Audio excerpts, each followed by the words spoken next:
মধ্যপ্রাচ্যের বালুচরে তখন থমথমে অবস্থা। চারিদিকে শুধু যুদ্ধের বারুদ আর শঙ্কার মেঘ।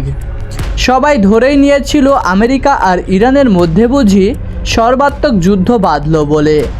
কিন্তু আসল নাটকটা শুরু হলো পর্দার আড়ালে।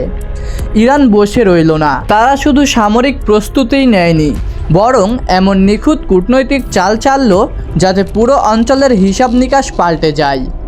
উপসাগরীয় দেশগুলো বুঝতে পারল আমেরিকার লেজুর বৃত্তি করতে গিয়ে নিজেদের ঘর পুড়িয়ে লাভ নেই। বিশেষ করে কুয়েত আর বাহরাইন টের পেল ওয়াশিংটনের স্বার্থে পা দিয়ে তারা নিজেদের নিরাপত্তার 12টা বাজাচ্ছে। মধ্যপ্রাচ্যে আমেরিকা এবং তাদের মিত্র ইসরায়েল এক পক্ষে, আর অন্যদিকে ইরান ও তাদের প্রক্সি নেটওয়ার্ক। সব মিলিয়ে একটা সর্বাত্মক যুদ্ধের পরিবেশ তৈরি হয়েছিল। কিন্তু পারস্য উপসাগরে মার্কিন বিমান বাহিনী রণতরীগুলো অবস্থান নেওয়ায় যে কোনো মুহূর্তে বড় ধরনের বিস্ফোরণের অপেক্ষা করছিল বিশ্ববাসী। কিন্তু ইরান এবার শুধু সামরিক শক্তিই প্রদর্শন করে বসে থাকেনি। তারা এমন এক নিখুঁত কূটনৈতিক ও অর্থনৈতিক চাল চেলেছে যা ওয়াশিংটনের হিসেব নিকাশ ওলটপালট করে দিয়েছে। তেহরান উপসাগরীয় অঞ্চলের বাকি দেশগুলোকে পরিষ্কার বার্তা দেয়, আমেরিকার উস্কানিতে পা দিলে পুরো অঞ্চলের অর্থনীতি ও নিরাপত্তা ধূলিসাৎ হয়ে যাবে। আর ঠিক এখানেই আসে বড় ধরনের মোড়ের পরিবর্তন। এবার আসি মূল ঘটনায়। কুয়েত এবং বাহরাইন, এই দুটি দেশ এতদিন মধ্যপ্রাচ্যে মার্কিন সামরিক কৌশলের মূল ভিত্তি হিসেবে পরিচিত ছিল। আমেরিকার পঞ্চম নৌবহর এবং বড় বড় সামরিক ঘাঁটিগুলো এই দেশগুলোতেই অবস্থিত। বছরের পর বছর ধরে ওয়াশিংটন এই মাটি ব্যবহার করে পুরো মধ্যপ্রাচ্য নিয়ন্ত্রণ করেছে। কিন্তু হঠাৎ কী এমন হলো? বিশ্লেষকরা বলছেন কুয়েত ও বাহরাইনের নীতি নির্ধারকরা বুঝতে পেরেছেন যে আমেরিকার স্বার্থ রক্ষা করতে গিয়ে নিজেদের ঘর জ্বালিয়ে দেওয়ার কোনো মানে হয় না।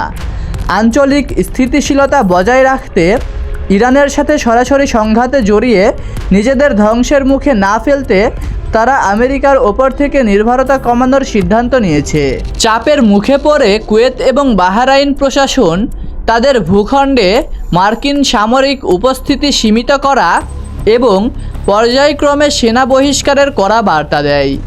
পেন্টাগনের জন্য এটি ছিল মুখের ওপর এক মোক্ষম জবাব, কারণ উপসাগরীয় অঞ্চলের এই ঘাঁটিগুলো হাতছাড়া হওয়ার অর্থ হলো মধ্যপ্রাচ্যের তেল সমৃদ্ধ অঞ্চল এবং সমুদ্র পথগুলোর ওপর ওয়াশিংটনের যেই একছত্র নিয়ন্ত্রণ ছিল তা আজ হুমকির মুখে। নতুন শক্তির উত্থান। চীন ও রাশিয়ার মতো পরাশক্তিগুলো এই সুযোগে মধ্যপ্রাচ্যে নিজেদের প্রভাব আরও শক্ত করার সুযোগ পাচ্ছে।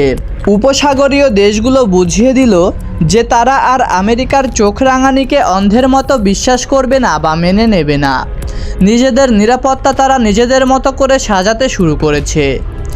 আমেরিকা বছরের পর বছর ধরে গণতন্ত্র ও নিরাপত্তার বুলি আউড়ে মধ্যপ্রাচ্যে যে ছুরি ঘুরিয়েছে, তা কুয়েত ও বাহরাইনের এই পদক্ষেপে সেই নীতির কফিনে শেষ পেরেক ঠুকে দেওয়া হলো। তো বন্ধুরা, আপনাদের কি মনে হয়, মধ্যপ্রাচ্য থেকে আমেরিকার এই বিদায়, এটা কি বিশ্ব শান্তিতে পরিণত হবে নাকি পরিস্থিতি আরও জটিল হবে? আপনাদের মূল্যবান মতামত অবশ্যই কমেন্ট বক্সে লিখে জানিয়ে যাবেন। আর ভিডিওটি ভালো লাগলে অবশ্যই লাইক, কমেন্ট, শেয়ার করতে ভুলবেন না। আজ এই পর্যন্তই। সবাই ভালো থাকবেন, সুস্থ থাকবেন। আল্লাহ হাফেজ। দেখা হবে পরের কোনো ভিডিওতে।